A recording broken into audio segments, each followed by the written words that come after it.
YouTube channel එකට ඔයගොල්ලෝ සාදරයෙන් ආදරේ පිළිගන්නවා. ඉතින් මේ මාගේ ඔක්කොම සත්තු තුන් දෙනා වහලට දැම්මා. මේ එක පැත්තක සත්තුගේ එක පැත්තක සතු ලෙහෙලා තියෙන්නේ. දැන් මේගොල්ලෝ මං අල්ලන්න ඇති ඉස්සෙල්ලා කියන්නේ බිමේදී වහලට යනවා. සතු ලෙහෙලා වගේ තමයි දැන් ඉතින් මේ ඉන්නේ යවුවත් අපිනා. එන්න සතු ටික. ඉතින් මෙන්න ඉතින් මගේ කූඩේ මේක තමයි ඉතින් කූඩේ. කූඩයක් ගේන්න ඕනේ ඉතින් මම අද කූඩේ ගැන තමයි විස්තර ඔයගොල්ලන්ට දෙනවා. මේක එන්න බක්කි ටික. වතුර එකක් ගේන්න ඕනේ දැන් කෑම දාන්න මෙන්න මේ එළියට. ඉතින් මේ බක්කි ගහලා තියෙන්නේ රාක්කේක ලී ටිකක් කරේට තමයි ගහලා තියෙන්නේ. ඉතින් ඉස්සෙල්ලාම මේකේ බක්කි ගෙව්වේ ලී දෙකක් අරගෙන ඒක මෙහෙම හරසතට මේ තමයි මේ ඔහම ලී ගගා ගියේ. ඊට පස්සේ මේකත් එහෙම තමයි මේකත් එහෙම ලී අරගෙන ගැහුවේ.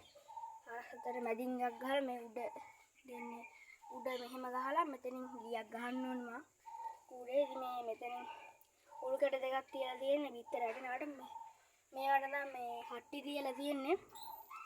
ඉතින් මේ තමයි වතුර බොන එක.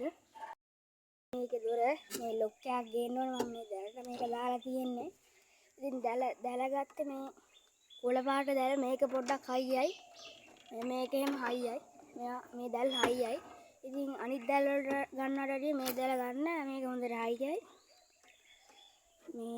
ඉතින් මේ එහෙම තමයි තියලා තියෙන කූඩේ. යටින් මං කූඩේ යටින් උළු කැට තියලා තියෙන්නේ කූඩේ හෙලවෙනවට. ඉතින් උඩට ඉස්සල්ලා දාලා තිබ්බේ උඩට උළු කැට දැන් නම් තහඩු දාලා තියෙන්නේ. මේ තියෙන පිටිපස්ස ලී එහෙම ගහලා තියෙන්නේ. මේ උඩට තහඩු දාලා තියෙන්නේ. තහඩුයි සීට් කෑලි එහෙම දාලා තියෙනවා. ඒ තහඩුව යනවට. ඉතින් මේ මෙතනින් මම රෙද්දක් දානවා රෑට මේ මොකද සත්තු එහෙම පයින්නාට මේ රෙද්ද දැම්මන් පස්සේ වැස්ස කාලේට මේ කූඩේ ඇතුළට වැහි බින්දු එහෙම යන්නේ වතුර එහෙම යන්නේ.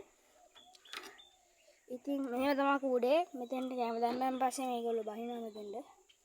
ඉතින් දැන් කූඩේ අස් කරන්නත් ඕනේ. මම ළඟදීම අස් කරා ඒත් බෑ ජලා කරනවා මේගොල්ලෝ කූඩේ ඉක්මනින් ජලා කරනවා.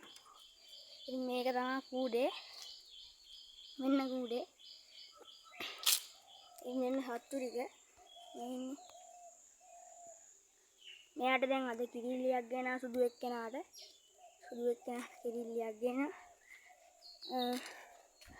එහෙනම් ඉතින් අදට වීඩියෝ එක ඉවරයි. ඔයගොල්ලෝ අපිව subscribe කරලා like කරලා share කරලා තියාගන්න. එහෙනම් අපි යනවා.